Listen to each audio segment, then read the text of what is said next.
Bonjour, bonjour les starters, poésie dans mon garage, numéro 2. Alors, qu'est-ce qu'il y a aujourd'hui dans mon placard à poésie? Paul Verlaine, poème saturnien. Paul Verlaine, romance sans parole. Et poésie d'Arthur Rimbaud. Alors, poème saturnien, vous savez, Saturne, c'est le dieu du temps chez les Romains. Il a 20 ans, Paul Verlaine, quand il écrit ce poème. On est vers les années 1860. Mon rêve familier. Je fais souvent ce rêve étrange et pénétrant d'une femme inconnue et que j'aime et qui m'aime, et qui n'est chaque fois ni tout à fait la même, ni tout à fait une autre, et m'aime et me comprend. Car elle me comprend, et mon cœur transparent, pour elle seule, hélas, cesse d'être un problème. Pour elle seule et les moiteurs de mon front blême, elle seule est laissée rafraîchir en pleurant. Est-elle brune, blonde ou rousse? Je l'ignore. Son nom, je me souviens qu'il est doux et sonore, comme ceux des aimés que la vie exila. Son regard est pareil au regard des statues, et pour sa voix lointaine et calme et grave, elle a l'inflexion des voix chères qui se sont tues. Alors, dans ce poème, Mon rêve familier, on peut remarquer que Verlaine utilise des vers réguliers, c'est-à-dire que le rythme de chaque vers est le même. Ils contiennent tous 12 syllabes. On dit en poésie qu'ils contiennent 12 pieds, retenez ce terme. Le pied en poésie, c'est la syllabe, et le nombre de pieds, c'est le nombre de syllabes contenues dans un vers. Les vers de ce poème contiennent 12 pieds, on appelle cela des alexandrins. C'est donc un poème en vers réguliers et écrit en alexandrin.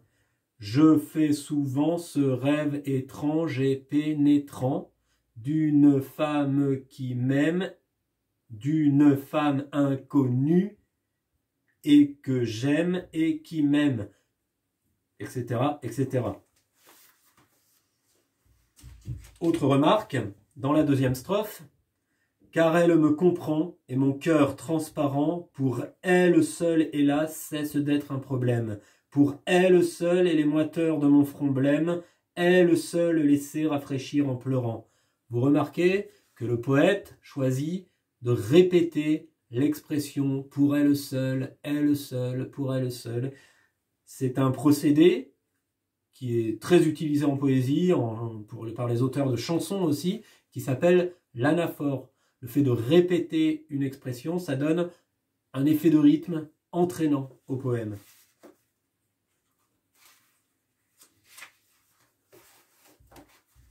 On n'explique pas tout et on continue de lire.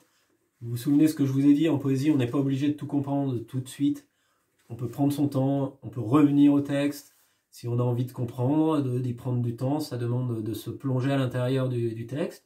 Mais on peut aussi y aller lentement et prendre le temps de lire une première fois, puis de laisser, puis de revenir sur le texte plus tard. Chanson d'automne.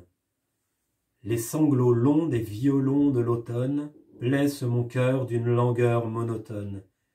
Tout suffocant et blême quand sonne l'heure, je me souviens des jours anciens et je pleure. Et je m'en vais au vent mauvais qui m'emporte, de ça, de là, pareil à la feuille morte.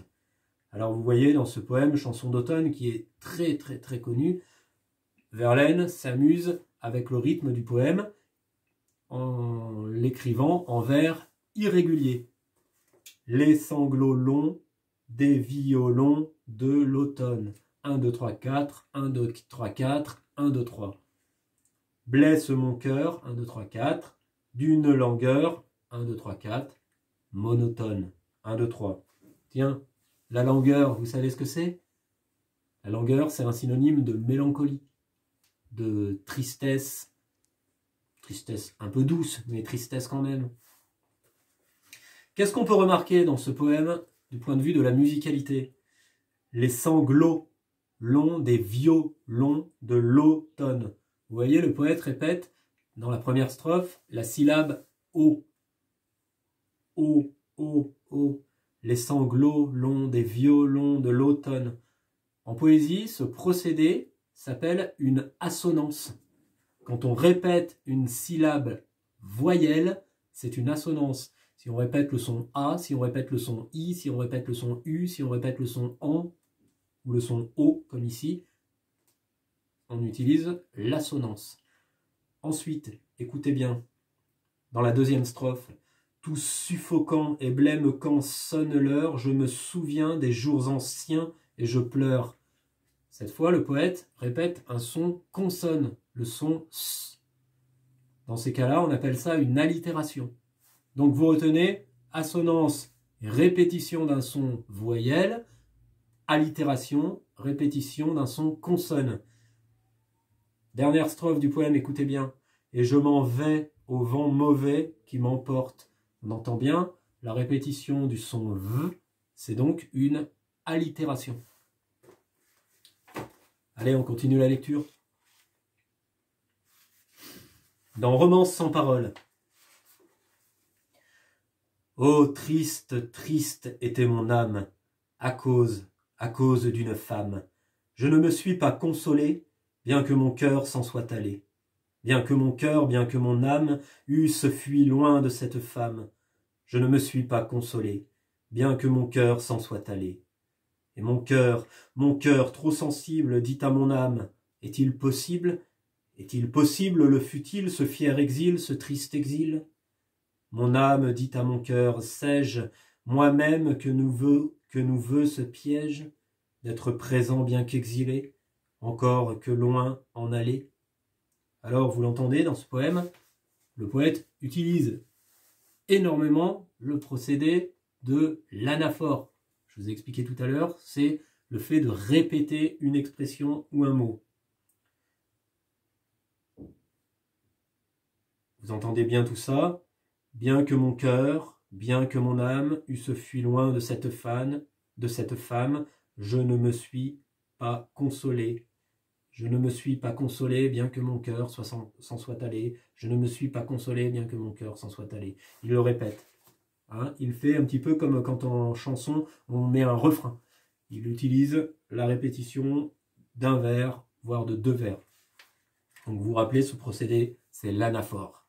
D'autre part, cette fois, vous avez remarqué, écoutez, ce poème est en vers, est écrit avec un rythme régulier, en rime régulière.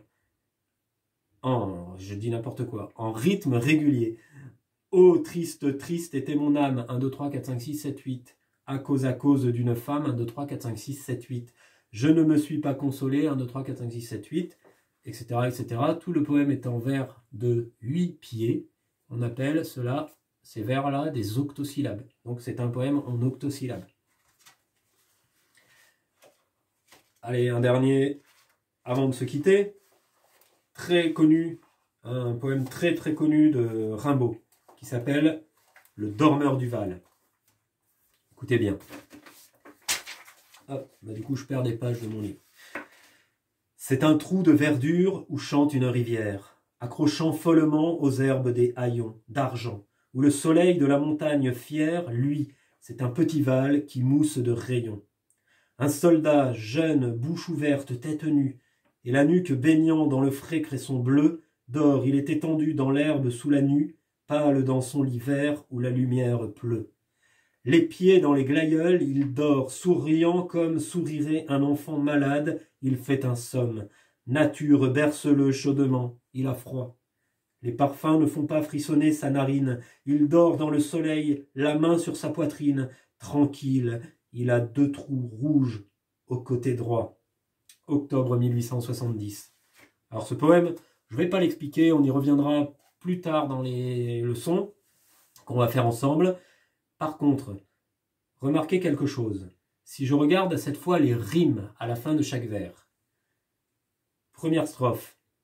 C'est un trou de verdure où chante une rivière, accrochant follement aux herbes des haillons, d'argent où le soleil de la montagne fière, lui, c'est un petit Val qui mousse de rayons. Donc vous voyez, le poète utilise les rimes rivière, haillon, fait rimer, rivière, haillon, fier, rayon. Dans ces cas-là, on dit qu'il utilise des rimes croisées. Il alterne chaque rime. on dit que ce sont des rimes croisées ou alternées. Parfois, comme dans tout à l'heure le poème de Paul Verlaine, Mon rêve familier, écoutez bien, je fais souvent ce rêve étrange et pénétrant d'une femme inconnue et que j'aime et qui m'aime et qui n'est chaque fois ni tout à fait la même, ni tout à fait une autre et m'aime et me comprend. Cette fois, on entend bien pénétrant, même, comprend. Les rimes ne sont plus croisées, alternées, mais sont embrassées. Donc, on va retenir une rime croisée, c'est quand on alterne, comme dans le poème de Rimbaud, Le dormeur du Val, rivière, haillon, fier, rayon.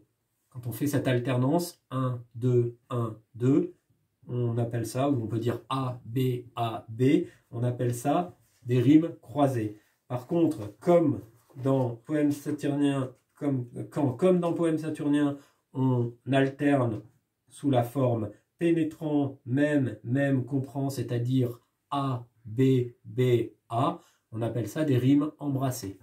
Rimes croisées, rimes embrassées. Si on fait alterner, comme dans « Oh, triste, triste était mon âme », de façon en se succédant les rimes, écoutez bien. « Oh, triste, triste était mon âme, à cause d'une femme, je ne me suis pas consolé, bien que mon cœur s'en soit allé. » Âme, femme, consolé, aller. Dans ces cas-là, on appelle ça des rimes plates. D'accord? Allez, je répète une dernière fois. Rime croisée, c'est quand on alterne A, B. Rime embrassée, c'est quand on alterne d'une autre façon en faisant A, B, A. Et rime plate, tout simplement, c'est quand on fait A, B, etc., etc. Ok, j'espère que vous avez compris. De toute façon, on va reprendre ça dans des exercices. Voilà, c'est tout pour cette petite vidéo de poésie dans mon garage. Allez, à bientôt pour l'entraînement et puis pour le travail à rendre. Continuez comme ça, c'est super. À bientôt dans mon garage.